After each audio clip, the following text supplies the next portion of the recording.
ദിവസങ്ങൾ അങ്ങനെ കടന്നുപോയി. ഒരു ദിവസം നജീബ് പണി കഴിഞ്ഞ് വരുന്ന സമയം ആയിഷ മുൻപിൽ. അവൾ കടയിലേക്ക് പോകാൻ വരികയാണ്. ആയിഷ നടന്നു. രണ്ടുപേരും പരസ്പരം നോക്കി. നജീബിന് തൻ്റെ സ്നേഹം ഇനിയും അടക്കാൻ പറ്റാതെയായി. അവൻ രണ്ടും കൽപ്പിച്ച് അവളോട് തൻ്റെ സ്നേഹം തുറന്നു പറയാമെന്ന് തീരുമാനിച്ചു. ആയിഷ, അവൻ ധൈര്യത്തോടെ വിളിച്ചു. ആയിഷ ഒന്ന് പതറി. ചെറിയ സ്വരത്തോടെ അവൾ പറഞ്ഞു, നജീബിക്ക. എന്തേ? ആയിഷ, എനിക്ക് നിന്നോടൊരു കാര്യം പറയാനുണ്ട്. നീ എന്നെ തെറ്റിദ്ധരിക്കരുത്, അവൻ പറഞ്ഞു. അവൾ ഒന്ന് പേടിച്ചു. അവൾ മനസ്സിൽ പിറുപിറുത്തു. ഞാൻ നജീബിക്കാനെ സ്നേഹിക്കുന്ന കാര്യം അവൻ അറിഞ്ഞു കാണുമോ? ആയിഷ, ഞാൻ കുറച്ചായി നിന്നെ സ്നേഹിക്കുന്നു. കുറേ മറക്കാൻ ശ്രമിച്ചു, കഴിയുന്നില്ല, അവൻ ഇടറിയ സ്വരത്തോടെ പറഞ്ഞു. ഞാൻ ചെയ്യുന്നത് തെറ്റാണെന്നറിയാം, പക്ഷേ മറക്കാൻ പറ്റുന്നില്ല, സോറി.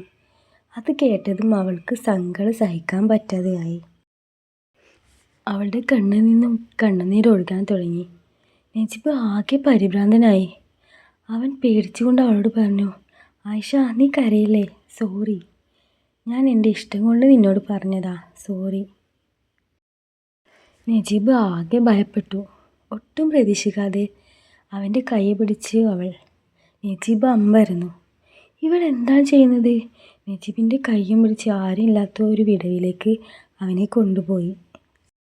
തന്നെ നിയന്ത്രിക്കാൻ ആയിഷയ്ക്ക് കഴിഞ്ഞില്ല. അവൾ അവനെ ഒറ്റ കെട്ടിപ്പിടുത്തം. നജീബ് ആകെ ഷോക്കായി.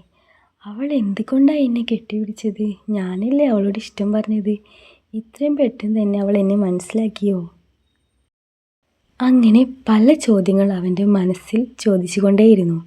ഇതുവരെയും തന്നെ നേരെ നോക്കാൻ മടി കാണിച്ചിരുന്ന ആയിഷ സകല ധൈര്യം എടുത്ത് അവനോട് പറയാൻ തുടങ്ങി. കണ്ണിൽ ഇത്രയും വർഷം മടക്കി വെച്ച തൻ്റെ സ്നേഹം തൻ്റെ പ്രിയതമനോട് പറയാൻ പോവുകയാണ് അവൾ. കണ്ണിൽ നിന്നും കണ്ണുനീർ വന്നുകൊണ്ടേയിരുന്നു. വിതുമ്പുന്ന കണ്ണീരോടെ അവൾ പറഞ്ഞു, നജീബിക്ക എന്നെ ഇപ്പോഴെല്ലാം സ്നേഹിക്കാൻ തുടങ്ങിയേ. നജീബിക്കാക്ക് എന്നെ അറിയുമോ? എൻ്റെ സ്നേഹം അറിയുമോ? നജീബിന് ഇതൊരു വലിയ ഷോക്ക് തന്നെയായിരുന്നു. അവൻ്റെ കണ്ണിൽ നിന്നും കണ്ണുനീർ വരാൻ തുടങ്ങി. വീണ്ടും അവൾ പറഞ്ഞു, 5ാം ക്ലാസ്സിൽ നിന്നും തുടങ്ങിയതാ എൻ്റെ നജീബിക്കാനോടുള്ള എൻ്റെ പ്രണയം. ഇതുവരെ ഒരാളോട് പോലും പറയാതെ ഞാൻ ഒളിപ്പിച്ചു, നജീബിക്കാനോട് പോലും. നജീബ് ആകെ സങ്കടത്തിലായി. അവളിൽ നിന്നും ഇങ്ങനൊരു മറുപടി അവൻ പ്രതീക്ഷിച്ചില്ലായിരുന്നു. നജീബിക്കയുടെ ഓരോ കാര്യവും ഞാൻ ശ്രദ്ധിച്ചിരുന്നു. ജനലിൻ്റെ മറവിലൂടെ ഞാൻ നജീബിക്കാനെ ഒളിഞ്ഞു നോക്കുമായിരുന്നു. അങ്ങനെ അവൾ ഓരോന്നും പറയാൻ തുടങ്ങി. ഇതെല്ലാം കേട്ട് നജീബിന് ആകെ സങ്കടമായി. അവൻ ആയിഷയെ തന്നോട് അടക്കി പിടിച്ചു. കെട്ടിപ്പിടിച്ച് കരഞ്ഞുകൊണ്ട് പറഞ്ഞു, എൻ്റെ പെണ്ണെ, ഞാൻ അറിഞ്ഞില്ലടി നിന്നെ. നിന്റെ സ്നേഹം എനിക്കറിയാൻ പറ്റിയില്ല മോളെ, സോറി. അവന് കരച്ചിൽ അടക്കാൻ പറ്റിയില്ല. അവൾക്കും. കുറച്ചു നേരം അവളെ തൻ്റെ മാറോട് ചേർത്ത് പിടിച്ച് അവളും അവൻ്റെ മാറിൽ തലചായ്ച്ച് കുറേ നേരം നിന്നു. രണ്ടുപേരും തൻ്റെ സ്നേഹം പരസ്പരം തുറന്നു പറഞ്ഞു. ഇത്രയും കാലം മനസ്സിലൊളിപ്പിച്ച ആ വലിയ ഭാരം അവൾ ഇന്ന് ഇറക്കി വെച്ചു.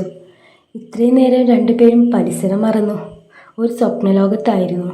പെട്ടെന്ന് അവർ ഉണർന്നു. നജീബിക്ക, സോറി, ഞാൻ പെട്ടെന്ന് എന്തൊക്കെയോ പറഞ്ഞു, അവൾ വിതുമ്പി പറഞ്ഞു. ഞാനും എന്തൊക്കെയോ നിന്നോടും പറഞ്ഞു. അവർ പരസ്പരം കൈകൾ വിട്ടു മാറി നിന്നു. എൻ്റെ പെണ്ണിനെ ഇപ്പോഴെങ്കിലും എനിക്ക് മനസ്സിലാക്കാൻ പറ്റിയല്ലോ റബ്ബേ, സ്തുതി. ചെറുപുഞ്ചിരിയോടെ അവൻ പറഞ്ഞു, ആയിഷ, ഇനി ഇവിടെ ഒരുമിച്ച് നിന്നാൽ ആളുകൾ ശ്രദ്ധിക്കും. നീ പോയിക്കോ, നമുക്ക് പിന്നെ കാണാം. ശരി നജീബിക്ക, ഞാൻ പോണു. അതു പറഞ്ഞ് രണ്ടുപേരും പരസ്പരം നോക്കി അങ്ങോട്ടും ഇങ്ങോട്ടും നടന്നു. രണ്ടുപേരുടെ മുഖത്ത് എന്തോ വലിയ കാര്യം വെട്ടിപ്പിടിച്ച ആ സന്തോഷം കാണാമായിരുന്നു. പുഞ്ചിരിയോടെ ചെറുനാണത്തോടെ രണ്ടുപേരും നടന്നു. ഇടയ്ക്കിടയ്ക്ക് രണ്ടുപേരും തിരിഞ്ഞു നോക്കുന്നുമുണ്ടായിരുന്നു.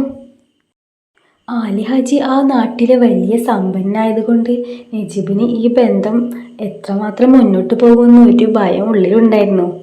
ആയിഷയുടെയും നജീബിൻ്റെ വീട് തൊട്ടടുത്താ. അവൻ ഇപ്പോൾ വാടക വീട്ടിലാണ്. വീട് പണി കഴിഞ്ഞാൽ പുതിയ വീട്ടിലേക്ക് മാറും. വീട് പണി നടന്നുകൊണ്ടിരിക്കുന്നു.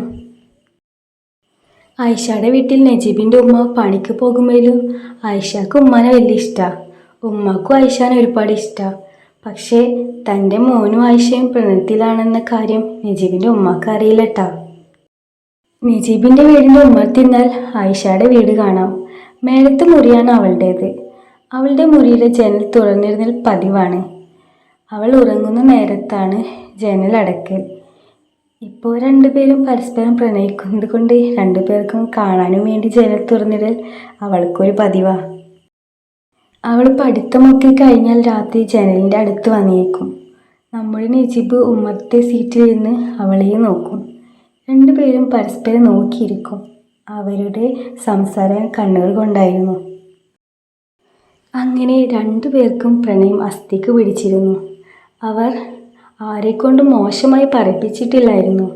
മാന്യമായാണ് തങ്ങളുടെ പ്രണയം കൊണ്ടുപോയത്.